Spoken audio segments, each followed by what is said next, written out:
Hello students, good evening. क्या हाल चाल? सब बढ़िया। आज हम लोग पढ़ने वाले हैं केमिस्ट्री। और केमिस्ट्री का आज हम लोग कवर करेंगे नामित अभिक्रियाओं वाला चैप्टर। तो आज हम लोग पढ़ने वाले हैं नामित अभिक्रियाएं। तो शुरू करते हैं बिना किसी देरी के।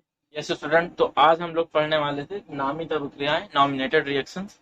इन नॉमिनेटेड रिएक्शंस का वेटेज होता है 5 से 6 नंबर का। 5 से 6 नंबर के लिए टिप्पणी में आती हैं।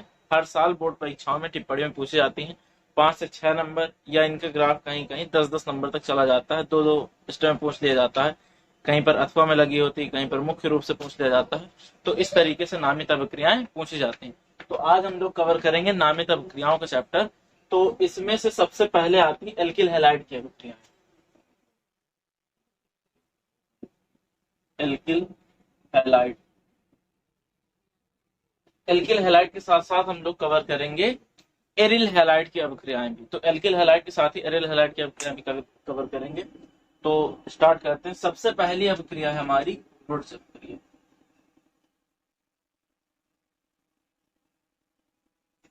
वुड्स अभिक्रिया क्या होती है? सोडियम धातु के ईथरी विलयन से एल्किल हैलाइड क्रिया करके उच्च एल्केन प्राप्त कराते हैं। सोडियम धातु के ईथरी विलयन से एल्किल हैलाइड क्रिया करके उच्च एल्केन प्राप्त कराते हैं। जैसे हमने फार्मूला लिख दिया एल्किल हैलाइड का RX, और इसकी क्रिया हम करा रहे हैं सोडियम धातु के ईथरी विलयन से, यानी शुष्क ईथर की उपस्थिति। शुष्क ईथर, तो हम लोगों को प्राप्त होगा R बॉन्ड R उच्च alkane plus sodium halide 2NaX, यहाँ पर दो अणु Na के और दो अणु RX। तो आप लोगों को समझ में आया ऊर्जा क्रिया। सोडियम धातु की ईथरी विलयन की क्रिया जब हम एल्किल हैलाइड से कराते हैं तो हमको उच्च एल्केन प्राप्त हो जाते हैं। ये थी ऊर्जा क्रिया। इसके बाद आती है फिटिंग अप क्रिया।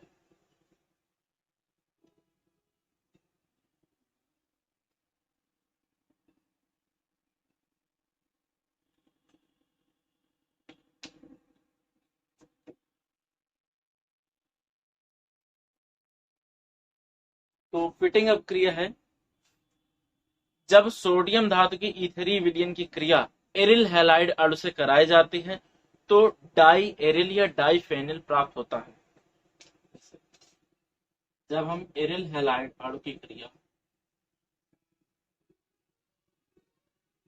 सोडियम धातु के ईथरी विलयन से कराते हैं, ड्राई ईथर यहाँ पर भी रहेगा, तो डाई एरिल या बाई फेनिल अणु प्राप्त होता है।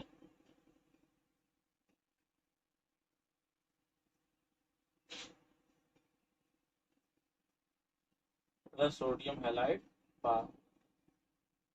तो ये थी वुड्स अपक्रिया और ये थी फिटिंग अपक्रिया। इसके साथ साथ एक और अपक्रिया होती है वुड्स फिटिंग अपक्रिया।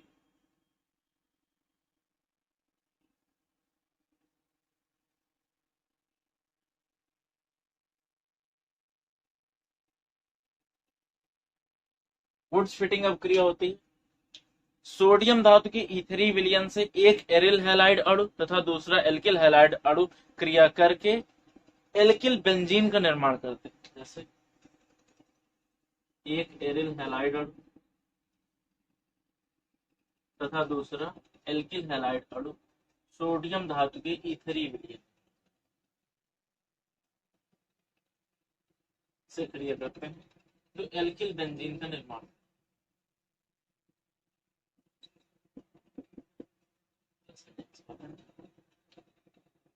तो ये थी तीन रिएक्शंस। वुड्स अपक्रिया, फिटिंग अपक्रिया और वुड्स फिटिंग अपक्रिया। अब तीनों में रिलेशन क्या है? तीनों में शुष्क ईथर कॉमन है कि शुष्क ईथर की उपस्थिति रहेगी, और तीनों में सोडियम धातु की ही क्रिया कराई जा रही है। तीनों में सोडियम धातु की क्रिया ही कराई जा रही है। और जो अगली चीज कॉमन है वो है कि हमको हैलाइड ही लेना है। Alkyl halide, aryl halide plus alkyl halide. हमको तीनों जगह हैलाइड ही चाहिए, सोडियम धातु से क्रिया करानी है और शुष्क ईथर की उपस्थिति होनी चाहिए। तो ये थी तीन रिएक्शंस, वुड्स अपक्रिया, फिटिंग अपक्रिया, वुड्स फिटिंग अपक्रिया। उम्मीद है आप लोगों को इनकी भाषाएं समझ में आई होंगी, क्योंकि यूपी बोर्ड परीक्षाओं में अपक्रिया लिखने के साथ साथ इनकी भाषा लिखना बहुत जरूरी होता है, जो भाषा समझ में आ जाए। तो आप लोग इसको नोट कर लीजिए। यस फ्रेंड्स, तो हम लोगों की अगली रिएक्शन है डार्जन अपक्रिया। अगली रिएक्शन की ओर जाने से पहले मैं आप लोगों को एक बात बता दूं कि डेट शीट आ गई है एग्जाम्स की। यूपी बोर्ड की भी डेट शीट आ गई है, सीबीएसई बोर्ड की भी डेट शीट आ गई। सीबीएसई बोर्ड 15 फरवरी से एग्जाम करा रहा है और यूपी बोर्ड उसके जस्ट बाद 16 फरवरी से एग्जाम करा रहा है। सीबीएसई बोर्ड के एग्जाम्स 5 अप्रैल तक जाएंगे, पर यूपी बोर्ड के एग्जाम्स 4 मार्च तक ही जाकर खत्म हो जाएंगे। तो आप लोग अब तैयारी करना स्टार्ट कर दीजिए, पढ़ाई करना स्टार्ट कर दीजिए और अपने पढ़ाई की एक स्ट्रेटजी बना लीजिए, कैसे पढ़ना है कैसे नहीं पढ़ना। तो अब हम लोग आगे बढ़ते हैं अपनी अगली अपक्रिया की ओर, डार्जन अपक्रिया। डार्जन अपक्रिया क्या होती है? एल्किल एल्कोहलों की क्रिया थायोनिल क्लोराइड से पिरिडीन की सूक्ष्म मात्रा की उपस्थिति में करने पर एल्किल हैलाइड प्राप्त होती है। क्या है इसकी भाषा?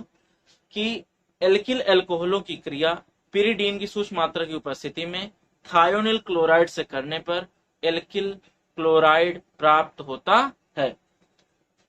आप लोग देख सकते हैं जैसे ROH की क्रिया हम लोग थायोनिल क्लोराइड से पिरिडीन की सूक्ष्म मात्रा में कर पिरिडीन की सूक्ष्म मात्रा की उपस्थिति में करा रहे, तो हम लोगों को प्राप्त होगा alkyl chloride plus SO2 plus H2O।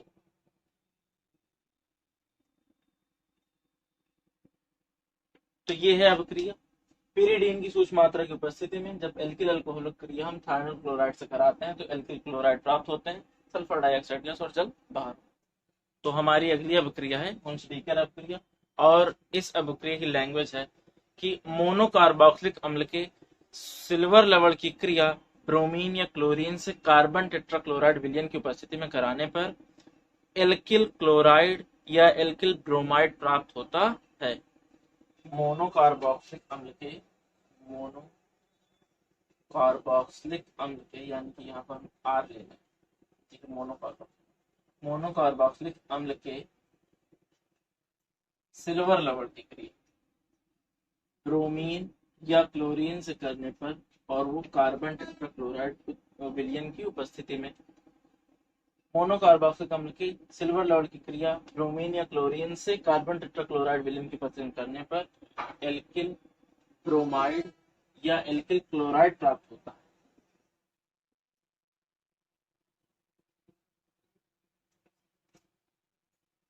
ये है हुंसडीकर अपक्रिया। एक बार फिर से पढ़ेंगे कि मोनोकार्बोक्सिलिक अम्ल के सिल्वर लवण की क्रिया क्लोरीन या ब्रोमीन से कार्बन टेट्राक्लोराइड विलयन की उपस्थिति में करने पर हमको एल्किल ब्रोमाइड या एल्किल क्लोराइड प्राप्त हो जाता है। Note down.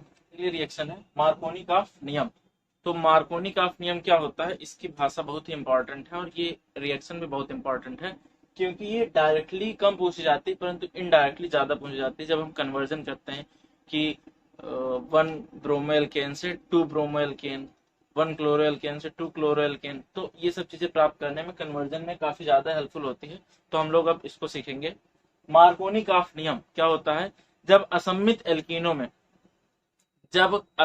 एल्कीनों में किसी असम्मित परमाणु का योग कराया जाता है तो जुड़ने वाले परमाणु का ऋण सिरा उस द्विआबंधित कार्बन परमाणु से जुड़ता है जिस पर हाइड्रोजन की संख्या कम हो। एक बार फिर से सुनेंगे कि जब किसी असम्मित एल्कीन की क्रिया दूसरे असम्मित परमाणु से कराई जाती है तो जुड़ने वाले परमाणु का ऋण सिरा उस द्विआबंधित कार्बन परमाणु से जाकर जुड़ता है जिस पर हाइड्रोजन की संख्या कम होती है। देख लेंगे एक बार। ये CH3 CH double bond CH2 असम्मित एल्कीन है। जब किसी दूसरे असम्मित परमाणु अर्थात जिसमें परमाणु भिन्न भिन्न हो तो असम्मित परमाणु में जब किसी दूसरे असम्मित परमाणु का योग कराया जाता है तो ऋण सिरा, तो जुड़ने वाले परमाणु का ऋण सिरा, ये ऋण सिरा है और ये धन सिरा उस द्विआबंधित कार्बन परमाणु से जुड़ता है जिस पर हाइड्रोजन की संख्या कम हो। तो ये वो द्विआबंधित कार्बन परमाणु, ये दोनों द्विआबंधित कार्बन परमाणु है, इस कार्बन परमाणु पर हाइड्रोजन की संख्या कम है, तब हाइड्रोजन परमाणु आकर इस कार्बन से जुड़ जाएगा और हम लोगों को CH3 C CH3 H और यहाँ पर X प्राप्त हो जाएगा। तो ये है मार्कोनी का नियम कि जब किसी असम्मित एल्कीन क्रिया दूसरे असम्मित परमाणु से कराई जाती है तो असम्मित परमाणु का ऋण सिरा उस द्विबंधित कार्बन परमाणु से जुड़ता है जिस पर हाइड्रोजन की संख्या कम होती है। Note down. अगली अभिक्रिया है एंटी मार्कोनी का नियम, पराक्साइड प्रभाव या खैरेस प्रभाव या खैरास प्रभाव, जो भी इसको पढ़ते हैं। एंटी मार्कोनी का नियम मार्कोनी का नियम का जस्ट उल्टा होता है और इसकी अभिक्रिया होती है कि जब किसी असम्मित एल्कीन में बेंजोइल पेरोक्साइड की उपस्थिति में किसी दूसरे असम्मित परमाणु का योग कराया जाता है तो उस असम्मित परमाणु का ऋण सिरा उस द्विबंधित कार्बन परमाणु से जुड़ता है जिस पर हाइड्रोजन की संख्या अधिक हो। मतलब कि मार्कोनी का नियम में क्या था, जिस पर हाइड्रोजन की संख्या कम हो, और एंटी मार्कोनी का नियम में क्या है, जिस पर हाइड्रोजन की संख्या अधिक हो। तो अब हम लोग इसको पढ़ेंगे। CH3 CH CH2 plus HX, यहाँ पर बेंजोइल पेरोक्साइड की उपस्थिति होती है।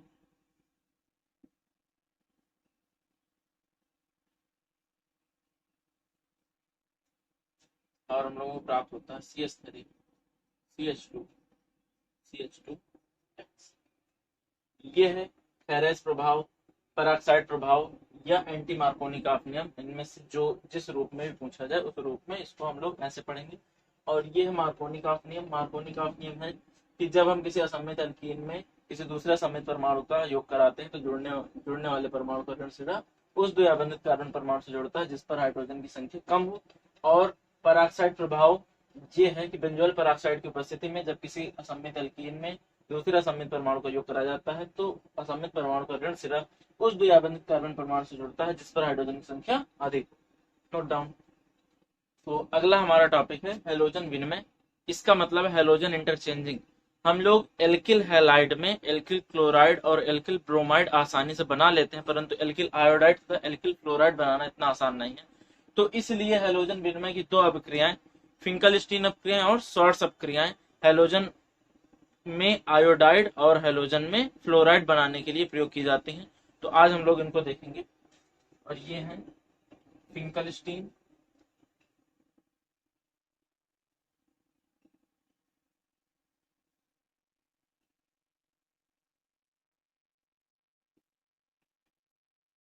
फिंकलस्टीन अभिक्रिया की परिभाषा, एसीटोन की उपस्थिति में जब एल्किल क्लोराइड या एल्किल ब्रोमाइड की क्रिया सोडियम आयोडाइड से कराई जाती है तो एल्किल आयोडाइड प्राप्त होता है। एसीटोन की उपस्थिति में जब एल्किल क्लोराइड या ब्रोमाइड की क्रिया सोडियम आयोडाइड से कराई जाती है एसीटोन की उपस्थिति में,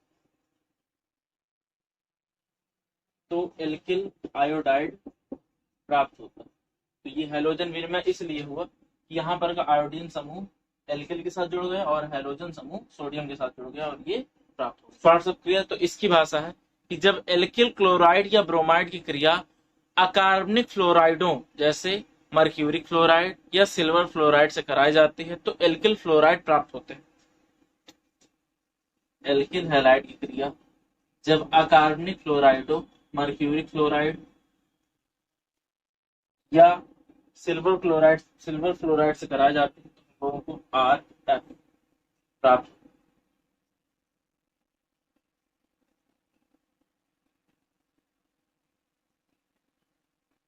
तो स्टूडेंट्स हमारी अगली अभिक्रिया है सैंडमायर अभिक्रिया तथा गाटरमान अभिक्रिया। सबसे पहले हम लोग सैंडमायर अभिक्रिया पढ़ते हैं। इसकी लैंग्वेज है कि बेंजीन डाइअजोनियम हैलाइड को क्यूप्रस क्लोराइड तथा HCl विलयन की उपस्थिति में तेज गर्म करने पर हमको एरिल हैलाइड प्राप्त होता है। एरिल हैलाइड प्राप्त हो जाता है। जैसे ये है बेंजीन डाइअजोनियम हैलाइड,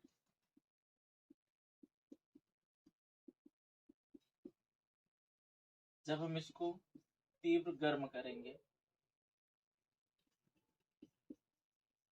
क्यूप्रस क्लोराइड तथा HCl विलयन की उपस्थिति में तो हमको प्राप्त होगा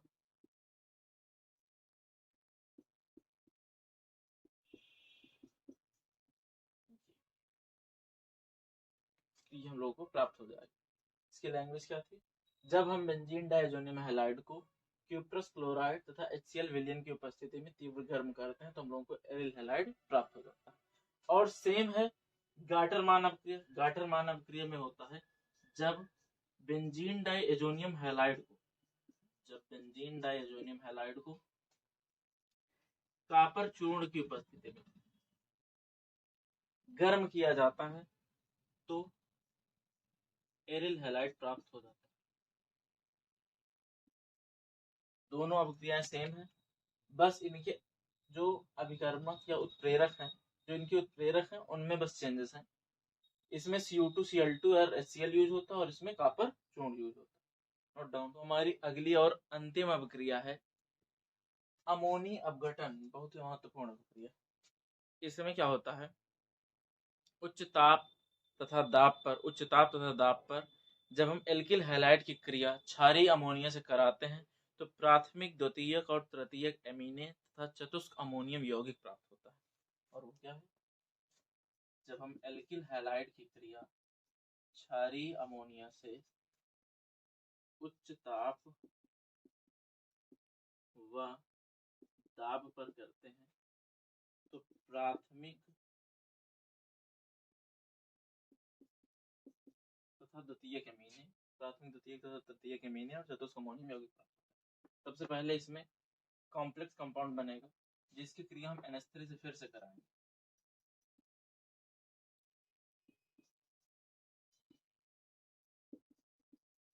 तो हम लोगों को ये अलग अलग प्राप्त हो जाएंगे। ये है प्राथमिक एमीन। अब जब हम प्राथमिक एमीन की क्रिया RNH2 एल्किल हैलाइड से फिर से कराते हैं तो हम लोगों को प्राप्त होगा द्वितीयक एमीन और HX। ये कॉम्प्लेक्स कंपाउंड है। जब हम इसकी क्रिया फिर से कराएंगे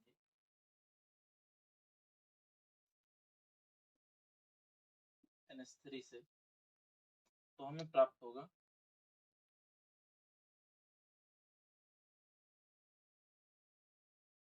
R2NH।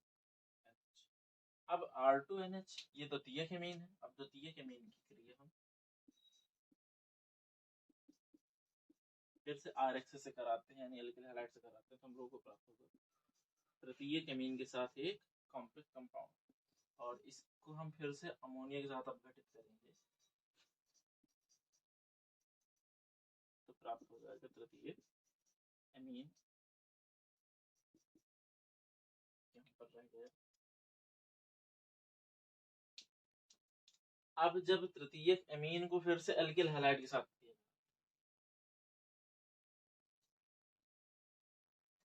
तब प्राप्त होता है R4+N- और ये है अमोनिया अपघटन।